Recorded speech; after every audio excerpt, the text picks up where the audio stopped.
Radhe Radhe everyone, bright সাহিত্য YouTube চ্যানেলে তোমাদের স্বাগত জানাই। শেষ বৃষ্টির পরে রংধনু সিজন 3। কিছু ভুল ত্রুটি হলে ক্ষমা করে দিও। তো চলো বেশি কথা না বলে গল্প শুরু করি। ভোরের আলো ধীরে ধীরে উঠছে, বাড়ির উঠোনে কদম ফুল পড়ে আছে, সবাই চুপ। টেবিলের ওপর সেই চিঠি, আমি ফিরে আসব, কিন্তু তার আগে একটা কাজ বাকি আছে।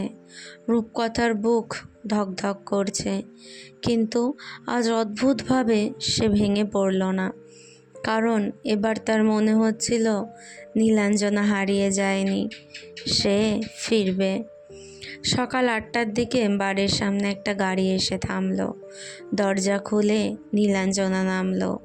সাদা কুর্তি, চোখ লাল, হাতে বড় একটা ক্যানভাস।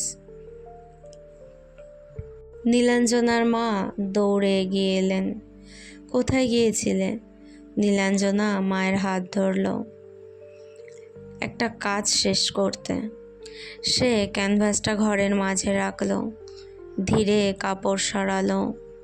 সবাই চুপ হয়ে গেল। ছবিটা সেই অসমাপ্ত ছবি, ভোরের আগে আলো। এবার সম্পূর্ণ। বৃষ্টির মধ্যে 2 মেয়ে পাশাপাশি দাঁড়িয়ে, কেউ কাউকে ছাড়েনি। নিচে লেখা, সব ঝড়ের পরেও আমরা। নীলাঞ্জনার চোখ ভিজে উঠল। ওর মা বলল, এটা কি? ও বলল, ও থাকলে সব হবে। উনি চোখ বন্ধ করলেন। হয়তো এতদিনের ভয়, অভিমান, লড়াই সব কিছু এক মুহূর্তে এসে দাঁড়িয়েছিল। তারপর তিনি ধীরে রূপকথার দিকে তাকালেন। ওকে কাঁদিও না কখনো, ওর হাতটা কখনো ছেড়ো না। রূপকথার চোখ ভিজে উঠল। সে মাথা নাড়ল। নীলাঞ্জনার মা কাঁদতে কাঁদতে দুজনকে জড়িয়ে ধরলেন। বারান্দার বাইরে হালকা বৃষ্টি শুরু হয়েছে, কিন্তু এবার সেটা ঝড়ের মতো লাগছে না, শান্ত লাগছে। কয়েক মাস পর কলকাতায় ছোট একটা আর্ট স্টুডিও, দেয়ালে লেখা, শেষ বৃষ্টির পরে রংধনু। ভেতরে ছবি আঁকছে নীলাঞ্জনা, পাশে বসে লিখছে রূপকথা। জানলার বাইরে বৃষ্টি। নীলাঞ্জনা আসতে বলল, জানো কি, শেষটা সুন্দর হয়েছে। রূপকথা হেসে বলল, কারণ এটা শেষ না। ও ওর হাত ধরল, এটা শুরু। জানলার কাছে বৃষ্টির ফোঁটা পড়ছিল, আর বহু ঝড় পেরিয়ে তারা অবশেষে একসাথে ছিল।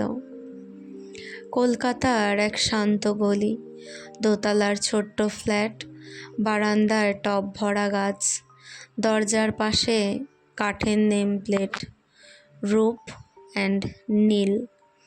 সকাল 7টা, রান্নাঘর থেকে চায়ের গন্ধ আসছে।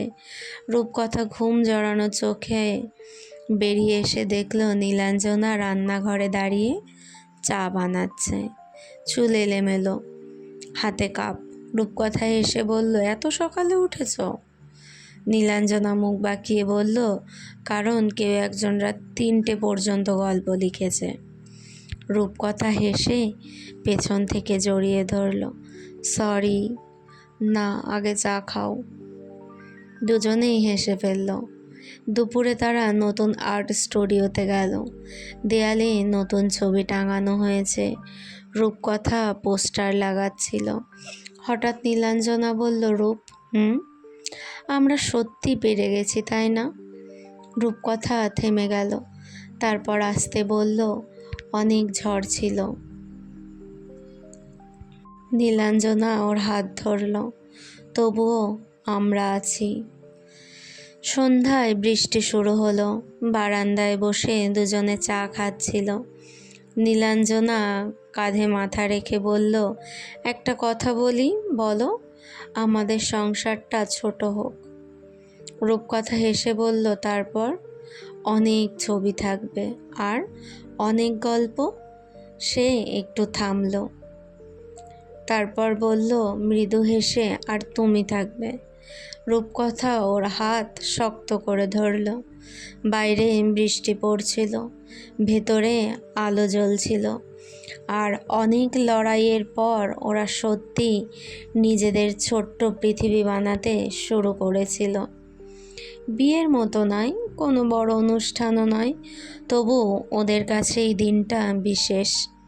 কারণ আজ ওরা নতুন ফ্ল্যাটে পুরোপুরি উঠে এসেছে।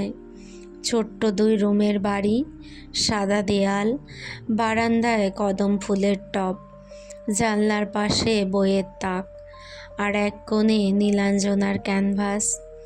দরজার সামনে দাঁড়িয়ে রূপকথা হেসে বলল, এটাই তাহলে আমাদের সংসার। নীলাঞ্জনা ব্যাগ নামিয়ে বলল, ছোট তো? রূপকথা চারিদিক তাকিয়ে বলল, না। সে ওর দিকে তাকালো। একদম ঠিক।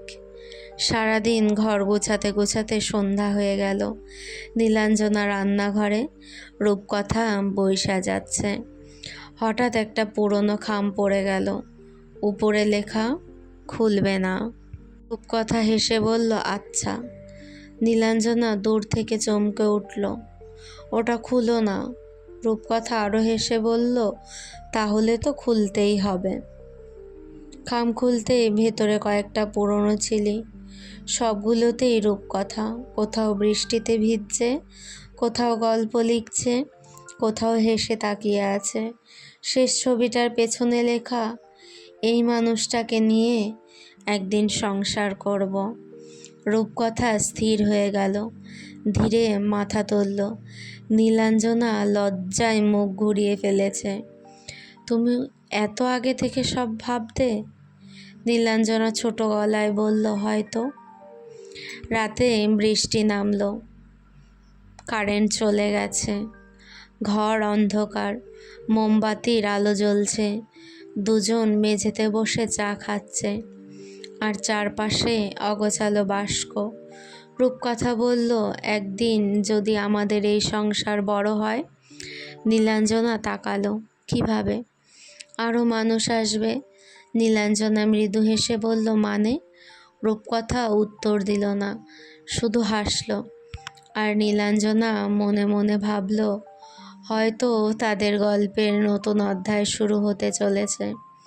তারপর নীলাঞ্জনা আর রূপকথা দুজনেই শুতে চলে গেল। তারা ভেসে গেল এক সুখের রাজ্যে। এই সুখ কোথাও পাওয়া যায় না। সকালবেলা জানলার পাশে রোদ পড়েছে। বারান্দার কদম গাছে ছোট্ট নতুন পাতা এসেছে। রূপকথা ঘুম থেকে উঠে দেখল, ওদের দুজনের গায়ে কিছুই নেই, শুধু চাদর ছাড়া।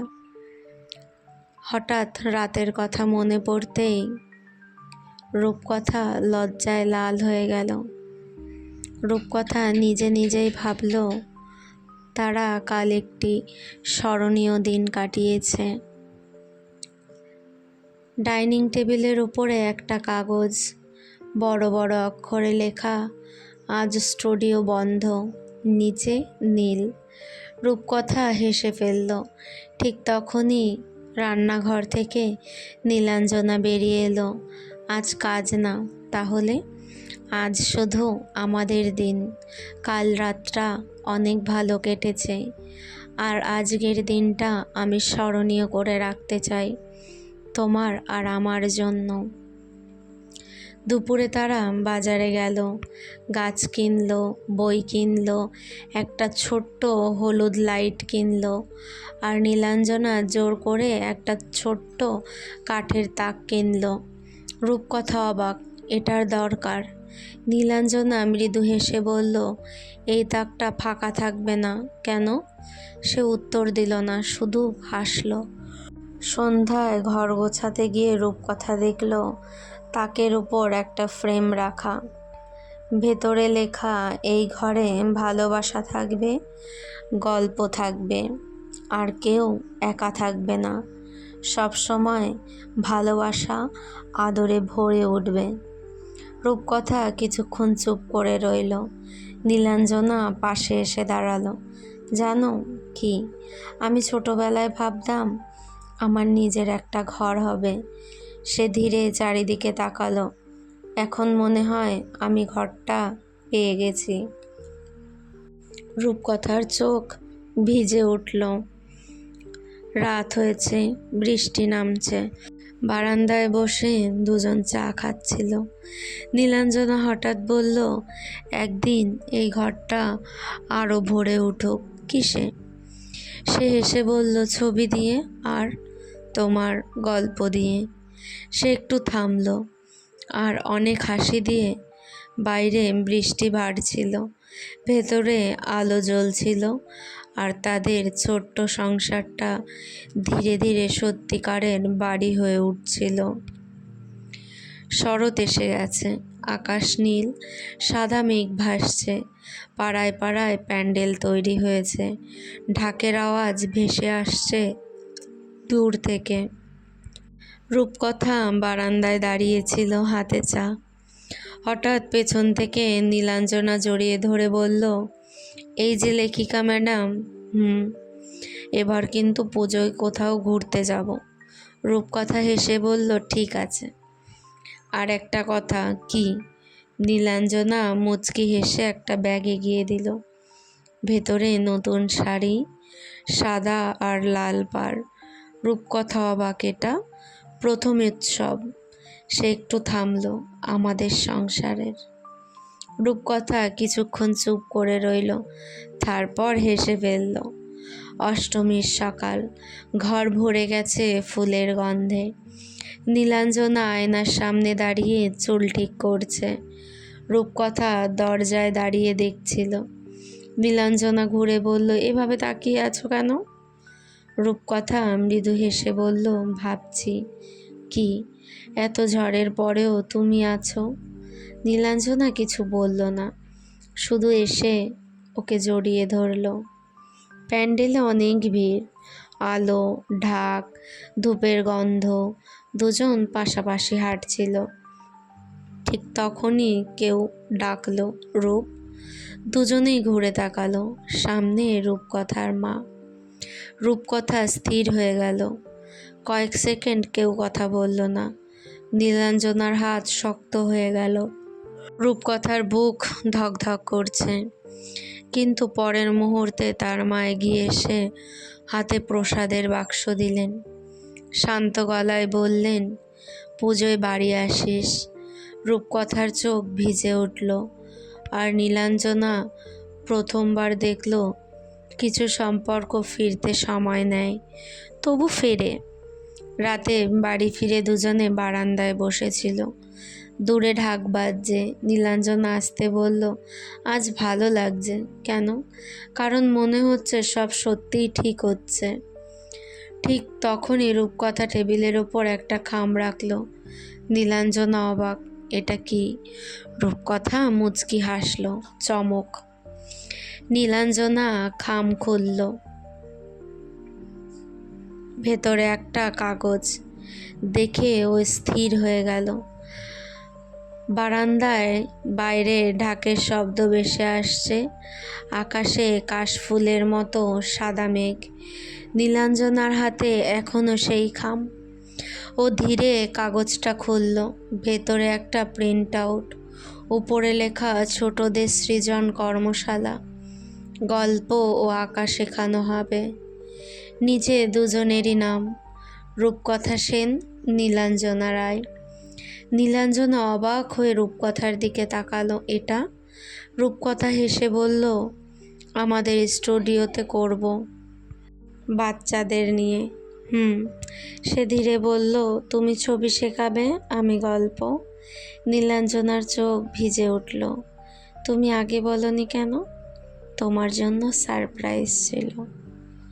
এক সপ্তাহ পর স্টুডিওটা বদলে গেছে। দেয়ালে রঙিন কাগজ, ছোট ছোট চেয়ার, রং পেন্সিল, গল্পের বই, আর দরজার সামনে নতুন বোর্ড, রংধনু স্টুডিও। প্রথম দিন 5টা বাচ্চা এলো। কেউ ছবি আঁকছে, কেউ গল্প লিখছে, এক কোণে ছোট্ট একটা মেয়ে চুপ করে বসেছিল। নীলাঞ্জন ওর কাছে গিয়ে বলল, আঁকবে না? মেয়েটা আস্তে মাথা নাড়ল। আমি পারি না। নীলাঞ্জনা হেসে ওর পাশে বসল। আমিও একদিন পারতাম না। রূপকথা দূর থেকে দেখছিল। তার মনে হচ্ছিল এই দৃশ্যটা যেন অনেক দিন ধরে অপেক্ষা করছিল। রাত, স্টুডিও বন্ধ, দুজনে মেঝেতে বসে হিসাব করছে। হঠাৎ নীলাঞ্জনা বলল, জানো কি, আজ আমার খুব ঘরের মতো লাগছে। রূপকথা হেসে বলল, কারণ এটা ঘর। নীলাঞ্জনা কিছুক্ষণ চুপ, তারপর খুব আস্তে বলল, একদিন যদি সত্যি। সে থেমে গেল। কি? আমাদের সংসার আরো বড় হয়? রূপকথা ওর দিকে তাকিয়ে মৃদু হাসল। হয়তো একদিন। বাইরে হালকা বৃষ্টি শুরু হলো, আর তাদের ছোট্ট পৃথিবীটা আরো একটু বড় হয়ে গেল। শীত পড়তে শুরু করেছে। সকালের রোদ জানলার কাছে পড়ে ঘরটা উষ্ণ করে তুলছে। বারান্দার কদম গাছটা এখন অনেক বড়। রূপকথা এখনো ঘুম থেকে ওঠেনি। নীলাঞ্জনা উঠে গেছে। নীলাঞ্জনা দেখল রূপকথা ওকে আষ্টে পৃষ্ঠে জড়িয়ে ধরে রেখেছে, যাতে ও কোথাও যেতে না পারে। আস্তে আস্তে নীলাঞ্জনা রূপকথাকে ডাকলো, এই রূপ, রূপ, ওঠো। সকাল হয়ে গেছে অনেকক্ষণ, আমাকে উঠতে হবে, ছাড়ো। রূপকথা আরো আষ্টে পৃষ্ঠে ওকে জড়িয়ে ধরল, যেন কোনো মতেই ছাড়বে না। নীলাঞ্জনা রূপকথাকে কোনো মতে ছাড়িয়ে রান্নাঘরের দিকে চলে গেল। তার আগে ফ্রেশ হয়ে নিল। ফ্রেশ হয়ে রান্নাঘরে গিয়ে চা বানাতে লাগলো। ঠিক তখনই ডোরবেল বেজে উঠল। দরজা খুলতেই সামনে সেই ছোট্ট মেয়েটা, স্টুডিওর, হাতে আঁকার খাতা, পাশে একজন মহিলা মৃদু হেসে বললেন, ওর নাম তারা। মেয়েটা চুপচাপ দাঁড়িয়ে, চোখ নিচে। মহিলা বললেন, ও আগে কারো সঙ্গে কথা বলতো না। তিনি একটু থামলেন। কিন্তু এখন প্রতিদিন বলে, আমি নীল দিদির কাছে যাব। নীলাঞ্জনা দরজার কাছে এসে দাঁড়িয়েছিল। তারা দৌড়ে এসে ওর হাত ধরল। আমি ছবি এঁকেছি। খাতাটা খুলতেই দেখা গেল একটা ছোট্ট বাড়ি, দুজন মানুষ, আর মাঝখানে একটা রোদ, উপরে লেখা ঘর। নীলাঞ্জনার চোখ ভিজে উঠল। বিকেলে তারা চলে যাওয়ার পর ঘরটা অদ্ভুত শান্ত লাগছিল। নীলাঞ্জনা বারান্দায় বসেছিল। রূপকথা এসে পাশে বসলো, জড়িয়ে ধরলো পেছন থেকে। চুপ কেন? নীলাঞ্জনা আস্তে বলল, ও যখন ঘর লিখলো, জানো কি মনে হলো? কি? আমাদের গল্পটা শুধু আমাদের না। রূপকথা চুপ। নীলাঞ্জনা মৃদু হেসে বলল, হয়তো আমরা অন্য কারো জীবনে একটু আলো হতে পারি। রাত ঘুমানোর আগে রূপকথা দেখল নীলাঞ্জনা ডায়েরিতে কিছু লিখছে। কি লিখছ? ও খাতা বন্ধ করে হাসলো। স্বপ্ন। কি স্বপ্ন? নীলাঞ্জনা জানলার বাইরে তাকালো। হালকা কুয়াশা পড়েছে। একদিন একটা বড় স্টুডিও হবে, আর অনেক বাচ্চা আসবে। সে রূপকথার দিকে তাকালো। আর আমাদের ঘরটা সব সময় খোলা থাকবে। রূপকথা ওর হাত ধরল। ঘরের আলো নিভে গেল। বাইরে চাঁদের আলো। তারপর নীলাঞ্জনাকে শুইয়ে দিল রূপকথা বিছানায়। তারপর ওর জামাগুলো খুলে ফেলল, সাথে নিজেরটাও। তারপর ওকে অনেকক্ষণ ধরে ঠোঁটে কিস করতে লাগলো। গলায় চুমু দিল, ঠোঁটে, মুখে, সব জায়গায় চুমু দিতে শুরু করলো। তারপর তারা ভেসে গেল অন্য এক সুখের রাজ্যে। আর তাদের ছোট্ট সংসারটা ধীরে ধীরে আদর ভালোবাসায় ভরে উঠছিল। রবিবার সকাল, আজ স্টুডিও বন্ধ, তবুও সকাল 9টার মধ্যে ডোরবেল 3বার বেজে গেছে। রূপকথা দরজা খুলে অবাক। সামনে তারা, আর তার সঙ্গে আরও 3জন বাচ্চা, হাতে রং পেন্সিল, খাতা, চকলেট। তারা হাসতে হাসতে বলল, আজও আঁকবো। রূপকথা হেসে ফেলল। পেছন থেকে নীলাঞ্জনা এসে দাঁড়ালো। বাচ্চাগুলো একসাথে চিৎকার করলো, নীল দিদি! ছোট্ট ফ্ল্যাটটা মুহূর্তে ভরে গেল হাসিতে, শব্দে, জীবনে। দুপুরে সবাই মেঝেতে বসে ছবি আঁকছিল। একজন সূর্য আঁকছে, একজন বৃষ্টি, তারা আবার একটা বাড়ি আঁকছে। রূপকথা ওর পাশে বসে বললে, এটা কার বাড়ি? তারা মুচকি হেসে বলল, এটা তোমাদের বাড়ি। নীলাঞ্জনা তাকিয়ে রইল ছবিতে।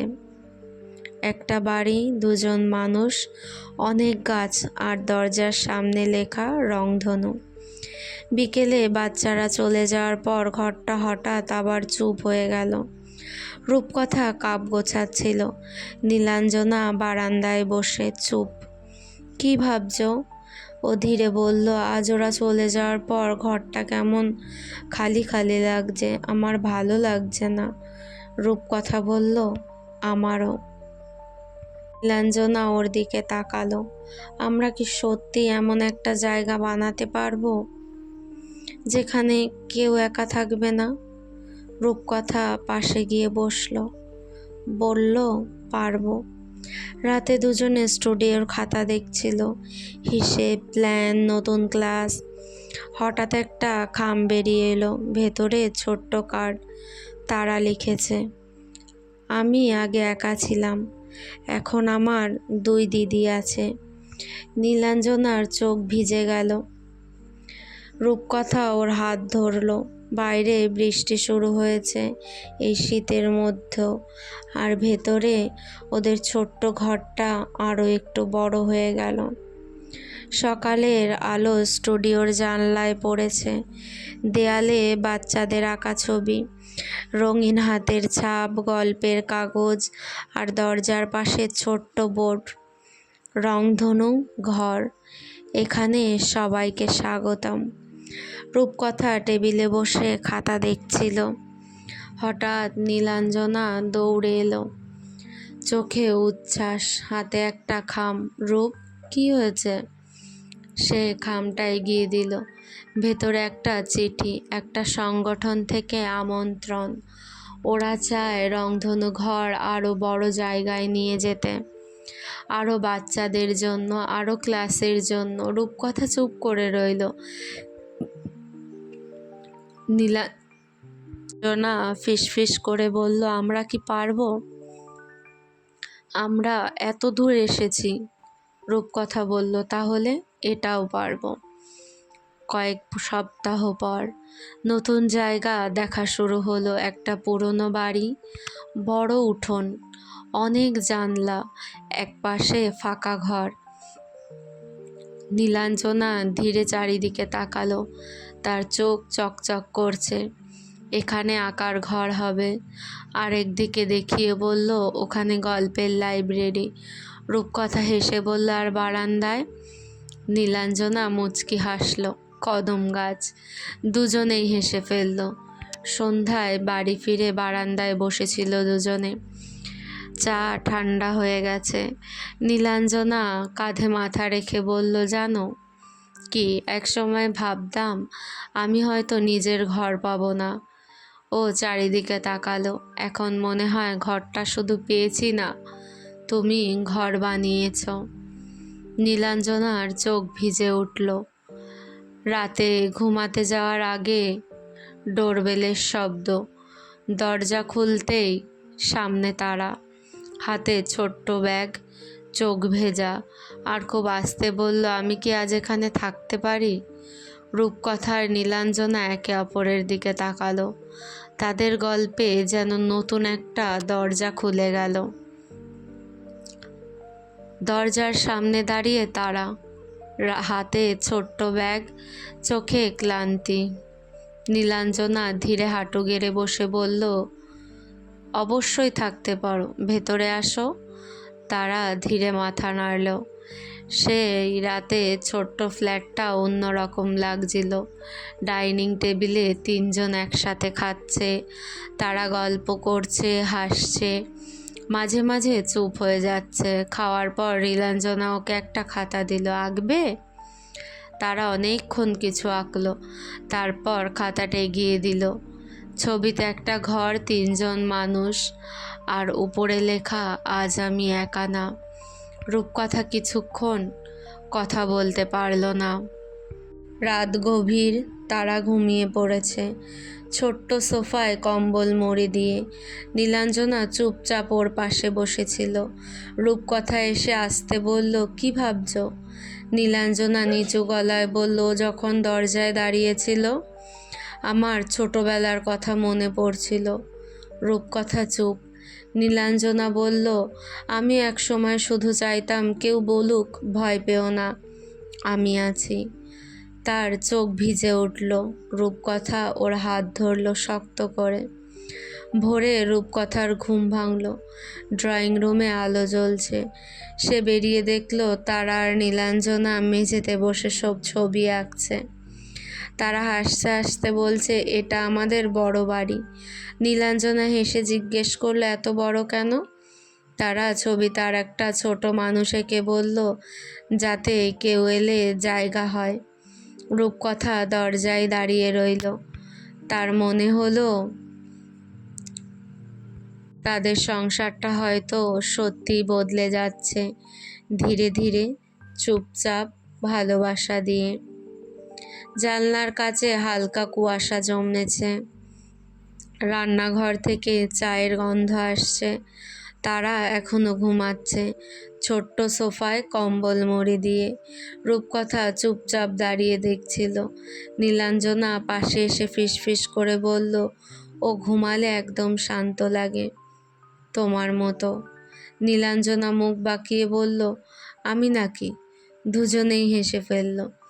রূপকথা, তারা বাড়ি ফিরে যাওয়ার কথা ছিল দুপুরে, কিন্তু যাওয়ার আগে একটা কাগজ দিল, ভাঁজ করা, উপরে লেখা, শুধু নীল দিদি আর রূপ দিদির জন্য। রূপকথা খুলল। ভেতরে ছোট হাতের লেখা, আমি এখানে এলে ভয় পাই না, কারণ তোমাদের বাড়িতে কেউ চিৎকার করে না, তোমরা হাসো। আমি কি আবার আসতে পারি? নীলাঞ্জনার চোখ ভিজে উঠল। সে হাঁটু গেড়ে তারার সামনে বসল। যতবার ইচ্ছে ততবার আসবে, যখন ইচ্ছে তখনই আসবে। তারা হেসে ফেলল। সন্ধ্যায় স্টুডিওতে নতুন জায়গার নকশা দেখছিল দুজন। বড় ঘর, ছবি আঁকার রুম, লাইব্রেরি, খেলার কোণা। হঠাৎ নীলাঞ্জনা পেন্সিল দিয়ে একটা নতুন ঘর আঁকলো। রূপকথা অবাক, এটা কি? নীলাঞ্জনা আসতে বলল, শান্ত ঘর মানে? যারা কাঁদে, ভয় পায়, একা লাগে। সে মৃদু হাসল, ওরা এখানে এসে বসবে। রূপকথা চুপ করে ওর দিকে তাকিয়ে রইল, কারণ সে জানতো নীলাঞ্জনা আসলে নিজের ছোটবেলার জন্য একটা ঘর বানাচ্ছে। রাতে বারান্দায় বসেছিল দুজন। বৃষ্টি পড়ছে। নীলাঞ্জনা মাথা রেখে বলল কাঁধে, আমাদের সংসারটা বদলে যাচ্ছে। কিভাবে? আগে শুধু তুমি আর আমি ছিলাম, এখন মনে হয় দরজাটা একটু একটু করে খুলে যাচ্ছে। রূপকথা ওর হাত ধরল। দূরে কোথাও জোরে বাজ পড়ল, আর তাদের ছোট্ট ঘরটা আরও একটু বড় হয়ে গেল। নতুন জায়গায় কাজ শুরু হয়ে গেছে। দেয়ালে নতুন রং, জানলাগুলো ঠিক করা হচ্ছে, উঠোন পরিষ্কার, আর বারান্দার সামনে সত্যি একটা ছোট্ট কদম গাছ লাগানো হয়েছে। নীলাঞ্জনা দাঁড়িয়ে দেখছিল। রূপকথা পাশে এসে বলল, খুশি? নীলাঞ্জনা মৃদু হেসে বলল, খুব। দুপুরে বাচ্চারা এলো। আজ সবাইকে নিয়ে নতুন জায়গাটা দেখাতে আনা হয়েছে। তারা দৌড়ে এক ঘর থেকে আরেক ঘরে যাচ্ছে। এটা আঁকার ঘর, এটা গল্পের, এখানে খেলবো। হাসির শব্দে বাড়িটা ভরে গেল। ঠিক তখনই এক কোণে একটা ছেলে চুপ করে বসেছিল। কেউ কথা বলছে না ওর সঙ্গে। নীলাঞ্জনা কাছে গিয়ে বসল। নাম কি?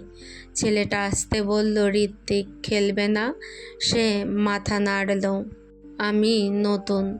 নীলাঞ্জনা হেসে বলল, আমরাও তো একদিন নতুন ছিলাম। তারপর ওর হাতে একটা রং পেন্সিল দিল। চলো শুরু করি। সন্ধ্যায় সবাই চলে গেছে। বাড়িটা আবার চুপ। রূপকথা দেয়ালে একটা কাঠের বোর্ড লাগাচ্ছিল। নীলাঞ্জনা এসে দেখল তাতে লেখা, রংধনু ঘর। নিচে, এখানে কেউ একা না। নীলাঞ্জনা স্থির হয়ে দাঁড়িয়ে রইল। চোখ ভিজে উঠল। তুমি এটা কবে বানালে? রূপকথা হেসে বলল, অনেক আগে। কেন? কারণ আমি জানতাম একদিন তুমি এমন একটা ঘর বানাবে। রাতে বাড়ি ফেরার সময় বৃষ্টি শুরু হলো। দুজন ছাতা নিয়ে হাঁটছে। নীলাঞ্জনা হঠাৎ বলল, রূপ, যদি একদিন এই ঘরে অনেক মানুষ আসে তাহলে? আমরা কাউকে ফিরিয়ে দেব না। রূপকথা মুচকি হাসল। কাউকে না? আর দূরে নতুন বাড়িটার জানলার আলো জ্বলছিল, যেন সত্যি কারো ফেরার অপেক্ষায় আছে। এটি এমন একটি গল্প যারা দুজন সমাজ, নিজেদের পরিবার, সবার বিরুদ্ধে গিয়ে ভালোবাসাকে জয় করেছে এবং একসাথে থেকেছে, নিজেদের সাথে সময় কাটিয়েছে এবং যারা তাদের বাড়িতে ভালো ছিল না তাদেরকে নিজেদের ঘরে জায়গা দিয়েছে। কেমন লাগছে তোমাদের গল্পগুলো? কমেন্ট করে জানিও। ভালো লাগলে একটু লাইক, কমেন্ট এবং শেয়ার করে দিও। আর এমন সুন্দর সুন্দর গল্প পেতে ব্রাইট সাহিত্য ইউটিউব চ্যানেলকে সাবস্ক্রাইব করতে হবে। তো সাবস্ক্রাইবটা করে দিও। সবাই খুব ভালো থেকো, সুস্থ থেকো। রাধে রাধে।